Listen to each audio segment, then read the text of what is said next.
Hello बच्चों, बहुत बहुत स्वागत है आपका अपने चैनल कक्षा गणित में। बच्चों, नया टॉपिक स्टार्ट करें इससे पहले चैनल को सब्सक्राइब जरूर करें और वीडियो को लाइक करें। स्टार्ट करते हैं नया टॉपिक। तो निश्चित रूप से हलवा जब मिल जाता है ना तो मन करता है कि हम खाएं उसको, है ना, यही तो मन करता है। तो यहाँ पर भी आपको बस ऐसे ही समझना है कि ये आपको 8 नंबर लेने ही लेने हैं। ठीक है, बिल्कुल एकदम मन से पूरा वीडियो लास्ट तक देखना है, छोड़ के नहीं जाना है। ठीक है बच्चों, तो यहाँ पर पहला टॉपिक हम समझेंगे पहले राशियों के परिवर्तन की दर। राशियों के परिवर्तन की दर से क्या मतलब है बच्चों? परिवर्तन का पहले मतलब बताओ। परिवर्तन का मतलब बदलना, है ना। हर चीज बदल रही है, हर चीज बदल रही है। हम भी बदल रहे हैं, आप भी बदल रहे हो। जैसे जैसे आपकी उम्र बढ़ती जाती है ना, तो समय के अनुसार आपकी उम्र बदल रही है ना। मतलब यहां पर क्या है कि राशियों के परिवर्तन की दर का मतलब है कि एक राशि के बदलने से दूसरी राशि में जो परिवर्तन हो रहा है वो हमें यहां पर सीखना है। ठीक है, एक राशि के बदलने से दूसरी राशि में जो परिवर्तन हो रहा है वो हमें सीखना है। जैसा कि हमने बताया कि तो बदल तो सभी रहा है। जैसे हम ये कहें कि समय के अनुसार अगर दूरी बदल रही है, समय के अनुसार दूरी बदल रही है, तो इसको कैसे लिखोगे बच्चों? यहां पर इसको ऐसे लिखेंगे ds/dt। ds/dt से क्या मतलब है बच्चों? ध्यान से समझो। यहां पर s में जो परिवर्तन हो रहा है, मतलब दूरी में जो परिवर्तन हो रहा है वो काय के सापेक्ष हो रहा है? समय t के सापेक्ष हो रहा है। तो अगर दूरी में समय t के सापेक्ष परिवर्तन को प्रदर्शित करना है तो बच्चों हमें लिखना पड़ेगा ds/dt। ds/dt का क्या मतलब है? s में परिवर्तन t के सापेक्ष।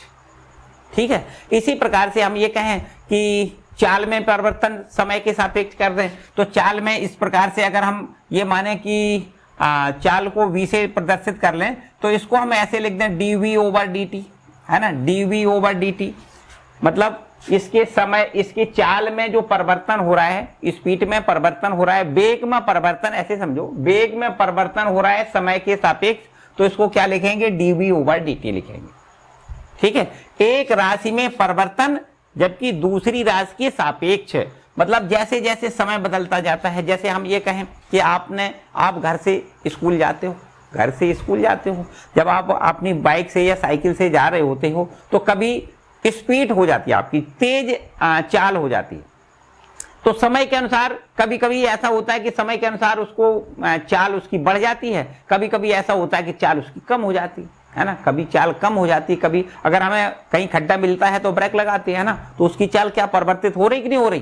परिवर्तन होने का मतलब बढ़ना ही नहीं है, बढ़ भी सकती है, घट भी सकती है ना। कभी क्या करते हैं, कभी हम तेज चलाते हैं तो वो चाल हमारी बढ़ रही है, और कभी ब्रेक लगा लेते हैं तो चाल घट रही है, मतलब परिवर्तन हो रहा है ना। परिवर्तन का मतलब है बढ़ना या घटना। ठीक है, अगर ऐसे मानो कि अगर हम ये माने कि हमारी कोई एक चर राशि x है, अगर हम x के सापेक्ष y का परिवर्तन करना चाहें, y चर में x के सापेक्ष परिवर्तन को हम dy/dx से लिखेंगे। y में परिवर्तन काय के सापेक्ष? x के सापेक्ष हो रहा है। तो अगर y में परिवर्तन x के सापेक्ष हो रहा है और ये परिवर्तन अगर प्लस वैल्यू आती है तो हम ये कहेंगे कि जो परिवर्तन हो रहा है वो क्या हो रहा है? बढ़ रही है चाल, ऐसे समझो। ये y का मान बदल रहा है, लेकिन बदल क्या रहा है? प्लस मान दे रहा है, इसका मतलब बढ़ रहा है। y का मान बदल रहा है, मतलब बदल के क्या हो रहा है? बढ़ रहा है, घट नहीं रहा है, y का मान बढ़ रहा है। अगर x के सापेक्ष y का मान बढ़ रहा है तो निश्चित रूप से dy/dx का मान प्लस वैल्यू आएगा। और यदि ऐसा होगा कि dy/dx का मान निकालो, मतलब y का मान और x के सापेक्ष निकालें और ये वैल्यू अगर माइनस में आ रही है तो इसका मतलब क्या है? इसका मतलब y का मान बदल तो रहा है लेकिन घट रहा है, बढ़ नहीं रहा है। अगर y का मान घट रहा है, x के सापेक्ष y का मान घट रहा है तो ये नेगेटिव वैल्यू आएगी, और अगर y का मान x के सापेक्ष बढ़ रहा है तो ये प्लस वैल्यू आएगी, dy/dx की वैल्यू प्लस आएगी। इतना भी आपको याद रखना है। ठीक है, तो बच्चों बिल्कुल एकदम आसान सी बात है। जैसे हमारे पास जो क्वेश्चन आएंगे वो कुछ इस प्रकार से होंगे, जो हमारे क्वेश्चन होंगे मूलतः वो कुछ इस प्रकार से होंगे कि भाई जैसे बात करें कोई व्रत है, बच्चों ये व्रत हो गया। व्रत में क्या होता है, ये आपका जो व्रत है, व्रत में आपकी ये रेडियस है मानी त्रिज्या है, ये क्या है, त्रिज्या है, और त्रिज्या r मान लेते हैं। त्रिज्या कितनी मान लें, r। तो इस वृत्त का क्षेत्रफल कितना हो जाएगा, वृत्त का क्षेत्रफल बराबर होता है पाई r स्क्वायर। बच्चों होता है कि नहीं होता है, वृत्त का क्षेत्रफल कितना होता है, पाई r स्क्वायर होता है। तो अगर हम यहाँ पर r की वैल्यू बढ़ाएं तो इसका क्षेत्रफल निश्चित रूप से बढ़ जाएगा।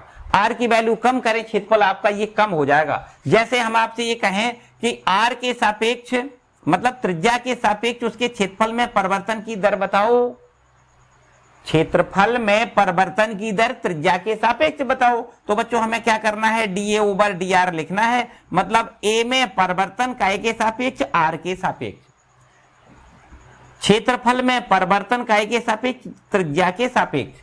तो हमें क्या करना है, dA/dr निकालना है, और इसका अवकलन कितना होता है, देखो पाई तो कांस्टेंट संख्या है, क्योंकि r के सापेक्ष इसका अवकलन कर रहे हैं, तो r स्क्वायर का अवकलन निश्चित रूप से हमें पता है कितना लिखते हैं, 2r लिखते हैं। ठीक है कि नहीं।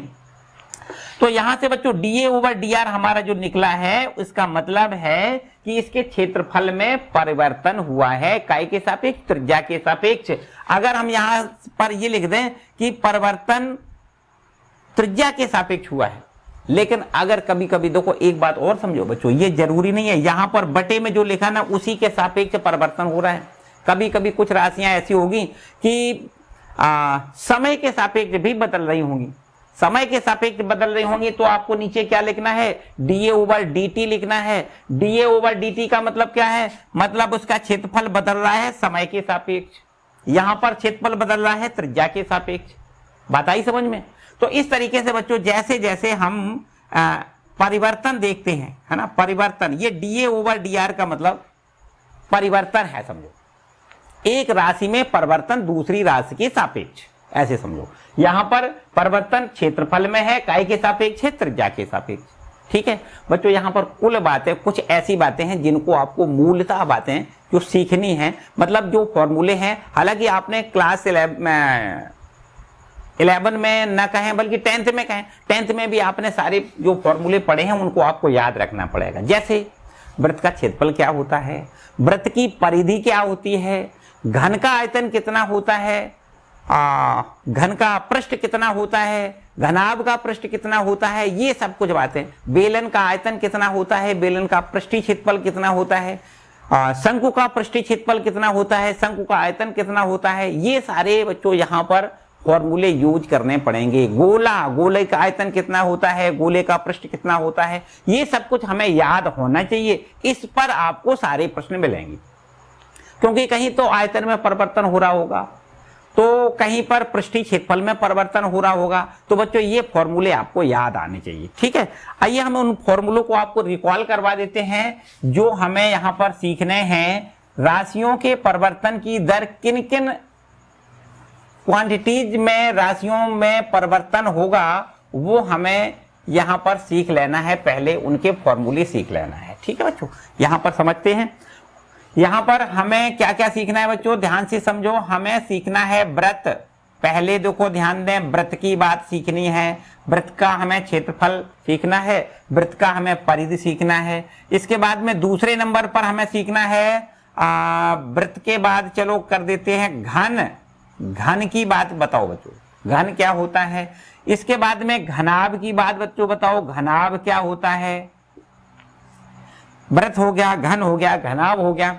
इसके बाद हमें जरूरत पड़ सकती है बेलन की, बेलन क्या होता है बच्चों, बेलन की भी जरूरत पड़ सकती है। शंकु क्या होता है, हमें शंकु की भी जरूरत पड़ेगी। इसके बाद यहाँ पर गोला क्या है बच्चों, गोले की भी जरूरत पड़ेगी। तो यहाँ पर ये फॉर्मूले जिनके आयतन या पृष्ठीय क्षेत्रफल में परिवर्तन हमें सीखना होगा। तो ये बच्चों क्या क्या है, थोड़ा ध्यान से समझो। जैसे ये है हमारा वृत्त, इसकी त्रिज्या है r, और इसमें यहाँ पर वृत्त का क्षेत्रफल कितना होता है, ये इसको याद रखिएगा आप, बिल्कुल एकदम कंठ्यस। वृत्त का क्षेत्रफल बराबर होता है पाई r स्क्वायर, और वृत्त का क्षेत्रफल के बाद वृत्त का परिधि वृत्त की परिधि कहें या वृत्त की परिमाप कहें, दोनों एक ही बात है। वृत्त का जो परिधि होता है बच्चों उसको भी आपको याद रखना है। परिधि को सरकमफ्रेंस कहते हैं ना, सी से आप डिनोट कर सकते हो। तो वृत्त का परिधि बराबर हम लिखेंगे 2 पाई r, ठीक है। क्षेत्रफल को a से डिनोट किया जाएगा, क्षेत्रफल को एरिया से कहते हैं ना, तो a से डिनोट करेंगे और इसका क्षेत्रफल होता है पाई r स्क्वायर, ठीक है। तो ये तो बात वृत्त की हो गई। वृत्त के दो फॉर्मूले हमें यहाँ पर याद रखने पड़ेंगे, ठीक है बच्चों। यहाँ पर आ जाओ, घन की बात करते हैं बच्चों। घन क्या होता है, जबकि आपको पता है ना, घन की जो शेप होती है वो कुछ इस प्रकार से होती है कि इसकी घन की जो कोर होती है ना, ये बराबर बराबर होती है बिल्कुल चारों, ये आपकी है ना, ये लंबाई चौड़ाई ऊंचाई तीनों बिल्कुल बराबर बराबर, जितनी लंबाई है उतनी ही ऊंचाई है, उतनी ही चौड़ाई है। तो यहाँ पर इसकी कोर को a से डिनोट किया जाएगा और इसका भी हमें याद करना है। ये घन का जो आयतन है ना, घन का आयतन हमें याद रखना है। घन के आयतन को अंग्रेजी में वॉल्यूम कहते हैं, v से डिनोट करेंगे। और घन का आयतन बराबर हम याद रखेंगे a का क्यूब होता है। घन का आयतन कितना होता है बच्चों, a क्यूब होता है। घन का पृष्ठीय क्षेत्रफल कितना होता है, पृष्ठीय क्षेत्रफल भी आपको याद रखना है। घन का पृष्ठीय क्षेत्रफल बराबर पृष्ठीय क्षेत्रफल ये होता है बच्चों 6a स्क्वायर, ठीक है। घन का पृष्ठीय क्षेत्रफल भी आपको याद रखना है, कितना होता है बच्चों, 6a स्क्वायर होता है। आइए घनाभ की बात करते हैं बच्चों। घनाभ क्या होता है, घनाभ एक ऐसी आकृति होती है जिसमें लंबाई चौड़ाई ऊंचाई ये भिन्न भिन्न होंगे बच्चों। ये भी जरूरी नहीं है कि लंबाई चौड़ाई ऊंचाई तीनों भिन्न भिन्न हो, लंबाई चौड़ाई एक हो सकती है, ऊंचाई बदल जाए तो भी आपका घनाभ हो जाएगा, ठीक है। यहाँ पर तीन जो लंबाई चौड़ाई ऊंचाई है ना, उनमें से तीन जो लंबाई चौड़ाई ऊंचाई तीन राशियां ना, उनमें से कोई दो बराबर हो सकती हैं, इसमें कोई समस्या वाली बात नहीं। अदरवाइज तीनों अलग अलग भी हो सकती हैं। तो बच्चों यहाँ पर ये लंबाई हो गई, ये इसकी लंबाई है, ये इसकी चौड़ाई है, ये इसको क्या कहोगे बच्चों, ये चौड़ाई कहोगे। और ये इसकी ऊंचाई कहलाएगी, ये वाली इसकी क्या कहलाएगी, ऊंचाई h कहलाएगी, ठीक है। तो इस तरीके से लंबाई चौड़ाई ऊंचाई अगर अलग अलग है तो इसको बच्चों हम घनाभ कहते हैं। और ये आपका जो घनाभ होता है उसके लिए भी हमें सूत्र याद रखना है, घनाभ का आयतन है ना, घनाभ का आयतन। और इसको हम आयतन को v से डिनोट करेंगे और ये L into B into H याद रखना है। घनाभ का आयतन कितना होता है, L into B into H होता है। और यहाँ पर घनाभ का पृष्ठीय क्षेत्रफल भी आपको याद रखना है। पृष्ठीय क्षेत्रफल इसको हम S से डिनोट कर सकते हैं ना, S से डिनोट कर लें तो पृष्ठीय क्षेत्रफल बराबर याद रखिएगा 2 ब्रैकेट में L into B plus B into H plus H into L होता है पृष्ठीय क्षेत्रफल, ठीक है। इसके बाद बच्चों बेलन की बात करें, बेलन क्या होता है, बेलन की बात करें तो बेलन बच्चों इस प्रकार से हम बना सकते हैं। यहाँ पर देखिए बेलन को हम यहाँ पर बना के दिखा दें, ये हमारा बेलन होता है इस प्रकार से, ठीक है। यहाँ पर इसको क्या कहते हैं, बेलन की ऊंचाई कहते हैं, ये h है। और इसके आधार में, दोनों आधारों में क्या होता है, वृत्त होते हैं, वृत्ताकार आधार होता है। और इसकी वृत्ताकार आधार की त्रिज्या को r अगर मान लिया जाए तो यहाँ पर बच्चों दो बातें यहाँ भी याद करनी है कि जो बेलन है उस बेलन का आयतन कितना होता है। बेलन का आयतन बराबर आपको याद रखना है, बेलन का आयतन बराबर होता है पाई r स्क्वायर h होता है। और बेलन का जो पृष्ठीय क्षेत्रफल होता है ना, बक पृष्ठ इसको कह दें, बक पृष्ठ बराबर कितना होता है बच्चों, बक पृष्ठ बराबर होता है 2 पाई r h। जबकि संपूर्ण पृष्ठ बच्चों कितना होता है, यहाँ पर संपूर्ण पृष्ठ का मतलब समझते हो, संपूर्ण पृष्ठ का मतलब बच्चों समझते हो क्या होता है, जितने पृष्ठ है ना सभी पृष्ठों को जोड़ना है तो वो संपूर्ण पृष्ठ कहलाएंगे। मतलब ये बक पृष्ठ तो इसके चारों तरफ वाला पृष्ठ होता है, एक इसमें पृष्ठ होता है ऊपर आधा ये, और एक आधार होता है, तो एक ऊपर होता है और एक तली में होता है। ये दो आधार के वृत्ताकार आधार होते हैं, उनको हम क्या कहेंगे, वृत्त का क्षेत्रफल मतलब पाई r स्क्वायर। तो इस बक पृष्ठ में एक पाई r स्क्वायर ये और एक पाई r स्क्वायर ये अगर जोड़ दिया जाए तो संपूर्ण पृष्ठ बन जाता है। मतलब 2 पाई r h तो ये हमारा बक पृष्ठ होता है और इसमें दोनों आधार के क्षेत्रफलों को जोड़ दिया जाता है। एक पाई r स्क्वायर इसका क्षेत्रफल हो जाएगा, एक पाई r स्क्वायर इसका क्षेत्रफल हो जाएगा। इस तरीके से 2 पाई r स्क्वायर इसमें जोड़ के हम इसका संपूर्ण पृष्ठ का फॉर्मूला यहाँ बना लेते हैं।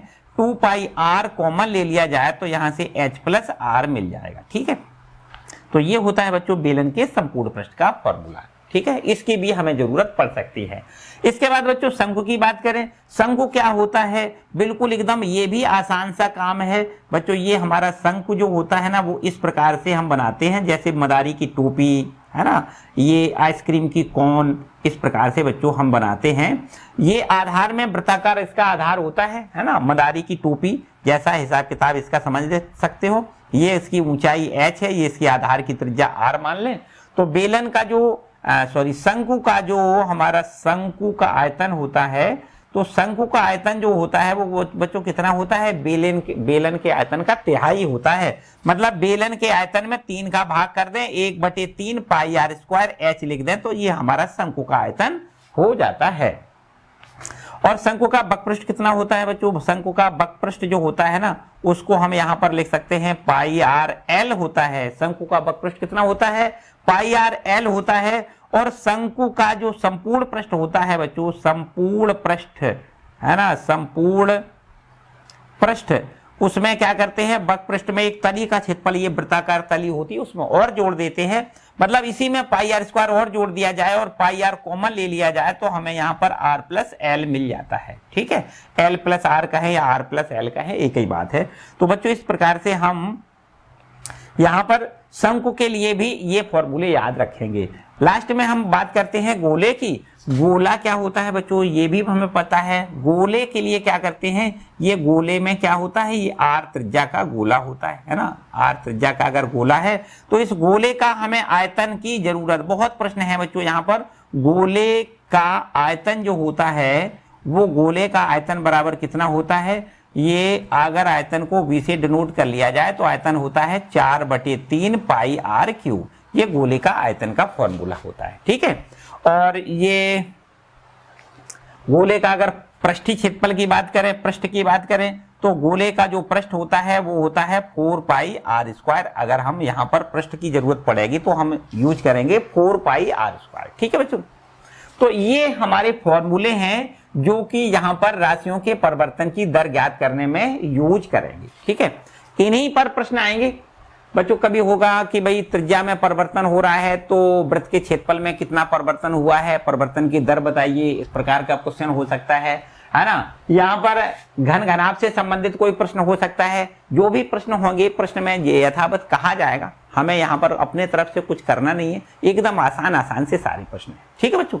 स्टार्ट करते हैं। यहाँ पर जो प्रश्न है उनको स्टार्ट करेंगे। राशियों के परिवर्तन की दर, ये आपका जो एक्सरसाइज है 6.1, एक्सरसाइज कितना है 6.1। इसमें से बच्चों यहाँ से हम कुछ प्रश्न लेंगे, एक एक करके नहीं, यहाँ से कुछ प्रश्न हम लेंगे और वो इस हिसाब से प्रश्न लेंगे कि बचे हुए सारे क्वेश्चन आप स्वयं से कर सकोगे।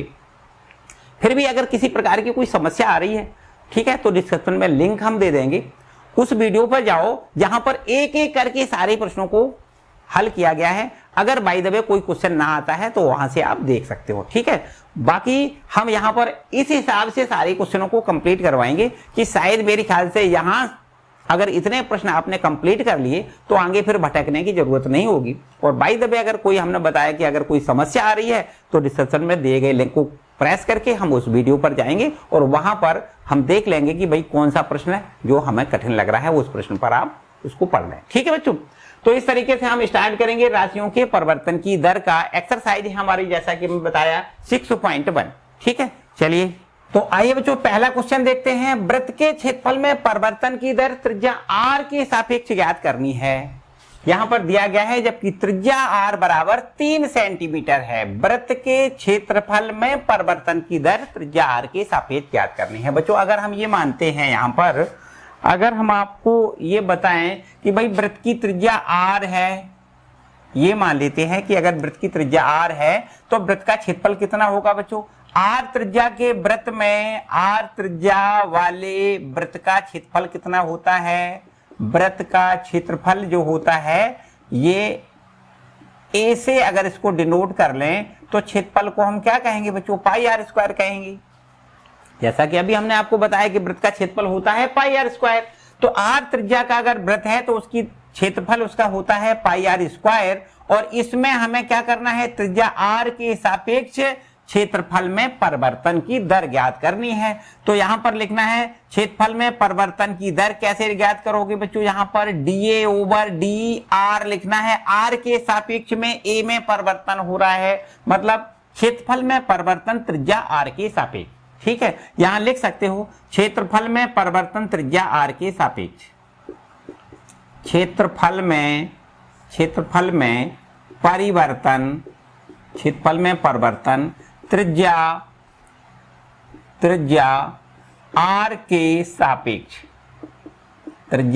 के सापेक्ष, कैसे लिखोगे, dA ओवर dr बराबर, यहां बच्चों बताओ इसका अवकलन कितना करोगे, a तो अचर संख्या है, r स्क्वायर का अवकलन 2r लिखोगे। ठीक है, अब यहां पर कहा गया है क्षेत्रफल में परिवर्तन त्रिज्या r के सापेक्ष, जबकि त्रिज्या r बराबर 3 दिया गया है बच्चों, यहां पर r की वैल्यू 3 रख दें। r बराबर 3, तो इसमें परिवर्तन a में कितना होगा, त्रिज्या r के सापेक्ष है। a में परिवर्तन त्रिज्या r के सापेक्ष, जबकि r बराबर 3 है, तो बच्चों यहां r की वैल्यू हमें 3 लिख देनी है। 2 पाई गुणा r का मान 3 लिख दें, 3 दूनी 6 पाई बच्चों, ये हमें यहां पर क्षेत्रफल में परिवर्तन की दर प्राप्त हो रही है। एक और बच्चों बात, यहां पर देखो मात्रक लिखना बहुत आवश्यक है। क्षेत्रफल का मात्रक आपको पता है, क्षेत्रफल में देखो ध्यान दें, ये क्षेत्रफल और ये यहां पर परिवर्तन काय के सापेक्ष हो रहा है, त्रिज्या के सापेक्ष। तो बटे में क्या लिखना है, त्रिज्या की इकाई लिखनी है, ऊपर क्षेत्रफल की इकाई लिखनी है। क्षेत्रफल की इकाई होती है देखो सेंटीमीटर स्क्वायर बच्चों, यहां पर चूंकि त्रिज्या सेंटीमीटर में है ना, तो वृत्त का क्षेत्रफल क्या होगा, सेंटीमीटर स्क्वायर। और बटे में यहां पर देखो ये भी आपको त्रिज्या किस में लिखनी है, सेंटीमीटर में, तो बटे में क्या लिखना है, सेंटीमीटर। तो इस प्रकार से हमें लिखना है कि क्षेत्रफल में परिवर्तन की दर त्रिज्या r के सापेक्ष कितनी, 6 पाई सेंटीमीटर स्क्वायर प्रति सेंटीमीटर। ठीक है बच्चों, यहां पर सेंटीमीटर कैंसिल नहीं करना है, पूरा ज्यों का त्यों लिखना है, सेंटीमीटर स्क्वायर प्रति सेंटीमीटर। ये हमारा क्षेत्रफल में परिवर्तन की दर त्रिज्या r के सापेक्ष में हो रही है, ये बच्चों आंसर। ठीक है, क्लियर है, किसी को कोई डाउट वाली बात नहीं। तो बच्चों इस प्रकार से देखो, जैसा कि हमने बताया बिल्कुल एकदम सिंपल सारे क्वेश्चन है, किसी प्रकार की कोई हेडेक नहीं करना है बच्चों। पहले तो मन को हल्का करो कि भाई गणित तो बिल्कुल सिंपल है। अगर आपने गणित को कठिन मान के चला ना, कठिन आपने मान लिया, तो निश्चित रूप से फंस जाओगे बच्चों। फंसना नहीं है, बिल्कुल एकदम हलवा, बस ये समझो बिल्कुल एकदम आसान। भाई हमने यहाँ पर किया क्या है, कुछ नहीं किया, बस हमें तो बस ये फॉर्मूला पता होना चाहिए कि वृत्त का क्षेत्रफल पाई r स्क्वायर होता है अगर त्रिज्या r होती है। बस इसका हमने डेरिवेटिव निकाल लिया, r के सापेक्ष में इसका अवकलन कर लिया, तो बस क्षेत्रफल में परिवर्तन r के सापेक्ष हमें मिल गया, समझो अवकलन ही तो किया है। r बराबर 3 पर परिवर्तन कितना है, बस r का मान 3 रख दिया, आंसर आ गया। बताओ इसमें क्या बात है बच्चों, बिल्कुल आसान है ना। ये बस इसी भाव से आपको सारे क्वेश्चन करना है। तो बच्चों आज के लिए फिलहाल इतना ही, नेक्स्ट टॉपिक को हम अगले वाले वीडियो में कंप्लीट करेंगे। ठीक है, तो बच्चों चैनल को सब्सक्राइब जरूर कर लें और बेल आइकन दबा दें, जिससे आने वाली वीडियो का नोटिफिकेशन आपको मिल सके। खुश रहें, मस्त रहें, पढ़ते जरूर रहें। Bye bye.